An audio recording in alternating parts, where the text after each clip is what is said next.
In this video, I will be describing an example of the workflow process while using Suite 9. For this video, I will be using the perspective of a court clerk.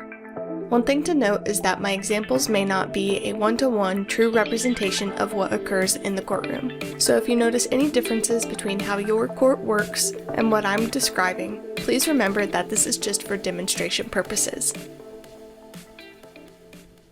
First, I will launch Suite 9 on my web browser and go to the Schedule tab. I'm going to schedule all the sessions for the upcoming week. I do this by creating a new session, adding all its properties,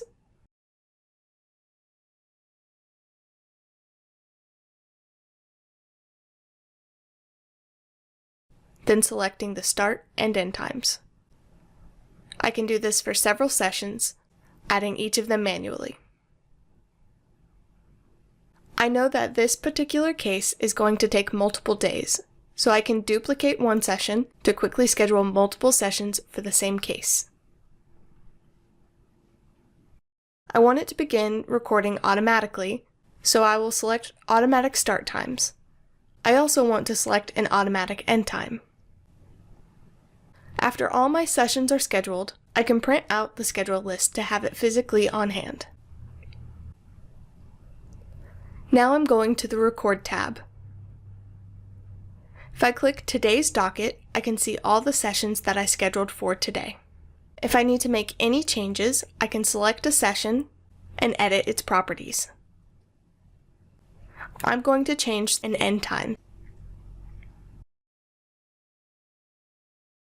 When it comes time to use the Record tab for logging, I can rely on my scheduled sessions to be ready to go and to start automatically. Or I could select a scheduled session and start it whenever I need. Let's say we have a sudden change in plans between cases and now need to enter a brand new session that will start in a few minutes. I have a few different choices. I can start the session and input the properties later, or I could select New Session and enter all the session information now. For this example, I'm going to create a new session.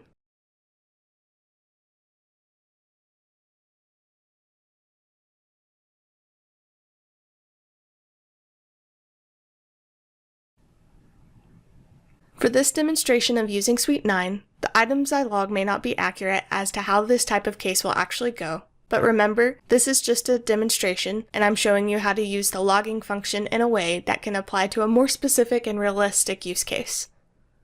As my session is progressing, I will keep track of what is happening during the session by using quick events that are based on the session type I set when I created this session. If I need a custom event, I can enter one by clicking this icon and adding a custom event to the log.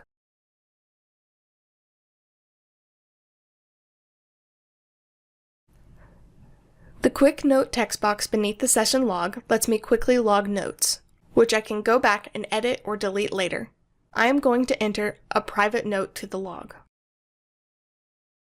After entering the private note, I will click the private button to turn off the private status. The next note I enter will not be private unless I turn that button back on. While the session is continuing, I may need to switch modes. For more information on modes and how they work, we have a video for that on the Justice AV Solutions YouTube channel. If we get to a point where we need to upload an exhibit, we can do so through the Session Properties button, or we can use the Exhibit tab. I am going to use the Exhibit tab under the video window to enter an image as an exhibit into the log. Now our session is over, so I'll click the End button.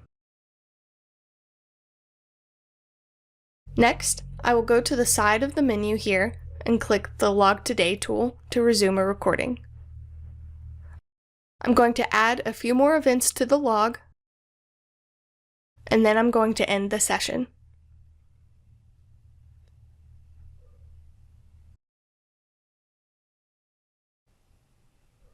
With this tool, I can download a session that I recorded earlier in the day so that I can give a copy to one of the attorneys that were involved in the case.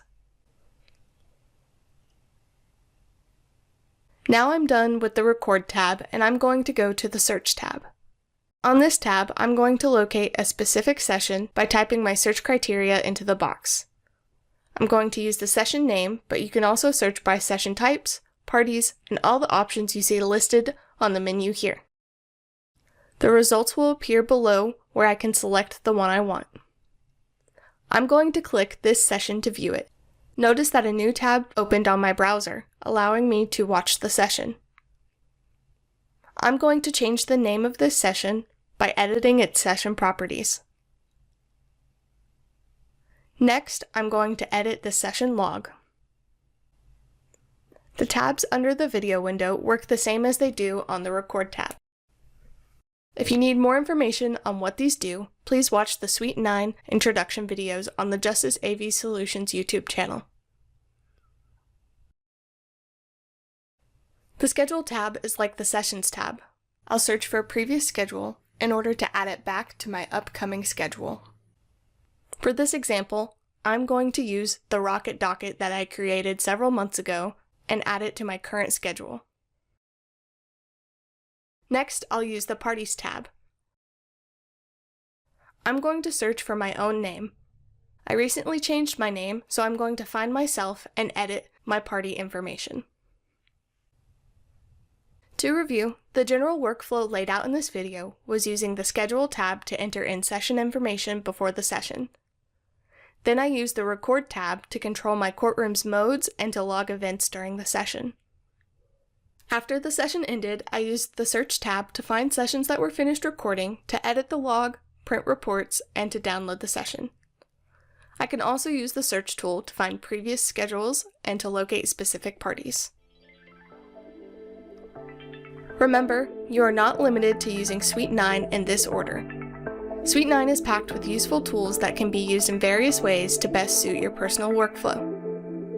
We hope that this video helped contextualize the many uses of the new JAVS Suite 9. For more information on Suite 9, you can view our other Suite 9 videos or check out javs.com.